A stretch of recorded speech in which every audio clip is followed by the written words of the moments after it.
ಎಲ್ಲರಿಗೂ ನಮಸ್ಕಾರ. ನನ್ನ ಯೂಟ್ಯೂಬ್ ಚಾನಲ್ಗೆ ಸ್ವಾಗತ. ಆತ್ಮೀಯರೇ ಮತ್ತು ವಿದ್ಯಾರ್ಥಿಗಳೇ, ಇಂದಿನ ವಿಡಿಯೋದಲ್ಲಿ ನಾನು ಅಣ್ಣಿಕ ಪುತ್ರನ ಕಥೆ, ಶಿವಕೋಟ್ಯಾಚಾರ್ಯರು ಬರೆದಂತಹ ಒಡ್ಡಾರಾಧನೆಯಲ್ಲಿ ಬರುವಂತಹ 19 ಕಥೆಗಳಲ್ಲಿ ಒಂದಾದಂತಹ ಈ ಕಥೆಯನ್ನು ಹಾಕ್ತಾ ಇದ್ದೇನೆ ವಿದ್ಯಾರ್ಥಿಗಳೇ. ಜಂಬೂ ದ್ವೀಪದ ಭರತ ಕ್ಷೇತ್ರದಲ್ಲಿ ಮಗಧ ಅನ್ನುವಂತಹ ರಾಜ್ಯವಿತ್ತು. ಈ ರಾಜ್ಯದ ಉತ್ತರ ಮಧುರೆಯಲ್ಲಿ ಪ್ರಜಾಪಾಳ ಎನ್ನುವವನು ರಾಜನಾಗಿದ್ದನು. ಸುಪ್ರಭೆಯು ಮಹಾರಾಣಿಯಾಗಿದ್ದಳು. ಈ ನಗರದಲ್ಲೇ ಧನದತ್ತ ಎನ್ನುವಂತಹ ಒಬ್ಬ ಶ್ರೀಮಂತ ವ್ಯಾಪಾರಿ ಇದ್ದ. ಆತನ ಮಡದಿ ಧನಶ್ರೀ. ಈ ದಂಪತಿಗಳಿಗೆ ಒಬ್ಬ ಮಗ ಇದ್ದ.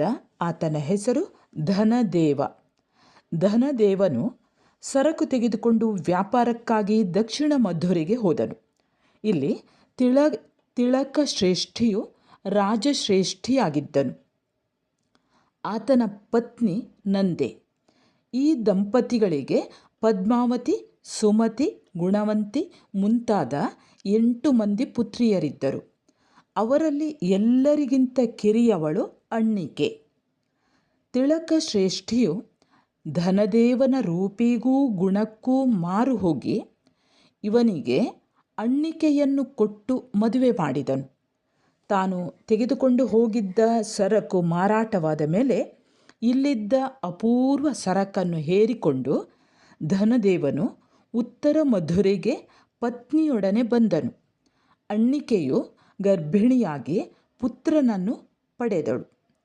ಬಂಧು ಬಾಂಧವರು ಸೇರಿ ಮಗುವಿಗೆ ಅಣ್ಣಿಕಾ ಪುತ್ರ ಎಂಬ ಹೆಸರಿಟ್ಟರು. ಇವನು ಬೆಳೆದು ದೊಡ್ಡವನಾದನು. ಅವಧಿ ಜ್ಞಾನಿಗಳಾದ ಧಮಸೂರಿ ಆಚಾರ್ಯರು ಬಹಳ ಜನ ಮುನಿಗಳೊಡನೆ ನಾನಾ ದೇಶಗಳಲ್ಲಿ ವಿಹಾರ ಮಾಡಿಕೊಂಡು ಕೊನೆಗೆ ಉತ್ತರ ಮಧುರೆಗೆ ಬಂದರು. ಬಹಿರುದ್ಯಾನದಲ್ಲಿ ಇವರು ತಂಗಿದರು.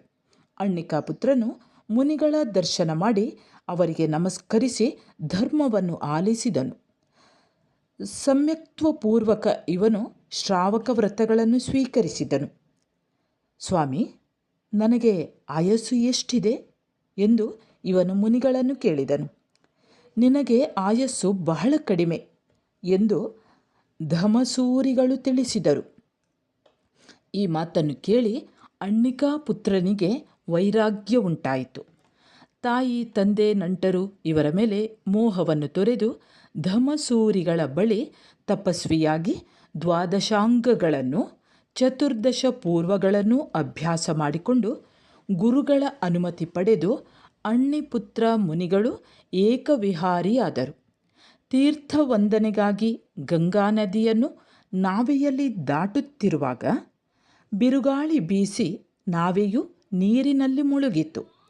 ಅಣ್ಣಿಕಾ ಪುತ್ರರು ದೇಹ ಮೋಹವನ್ನು ತೊರೆದು ಚತುರ್ವಿಧ ಆಹಾರವನ್ನು ಆಜೀವ ಪರ್ಯಂತ ತ್ಯಜಿಸಿ ಕಾಯೋತ್ಸರ್ಗದಲ್ಲಿ ನಿಂತು ಧರ್ಮಧ್ಯಾನ, ಶುಕ್ಲ ಧ್ಯಾನಗಳನ್ನು ಮಾಡಿ ಎಲ್ಲ ಕರ್ಮಗಳನ್ನು ದಹಿಸಿ ಅಂತಃಕೃತ ಕೇವಲಿಯಾಗಿ ಕೈವಲ್ಯವನ್ನು ಪಡೆದರು. ಇಲ್ಲಿಗೆ ಅಣ್ಣಿಕಾ ಪುತ್ರನ ಕಥೆ ಅನ್ನುವಂತಹ ಕಥೆ ಮುಕ್ತಾಯವಾಗುತ್ತದೆ. ಶಿವಕೋಟ್ಯಾಚಾರ್ಯರು ಬರೆದಂತಹ ಒಡ್ಡಾರಾಧನೆಯಲ್ಲಿ ಇರುವಂತಹ ಅನೇಕ ಕಥೆಗಳನ್ನು ಈಗಾಗಲೇ ಅಪ್ಲೋಡ್ ಮಾಡಿದ್ದೇನೆ. ಅಲ್ಲಿಗೂ ಕೂಡ ಭೇಟಿ ನೀಡಿ, ಒಂದು ಲೈಕ್ ಕೊಡಿ, ಕಮೆಂಟ್ ಮಾಡಿ, ನಿಮ್ಮ ಸ್ನೇಹಿತರಿಗೂ ಕೂಡ ಶೇರ್ ಮಾಡಿ.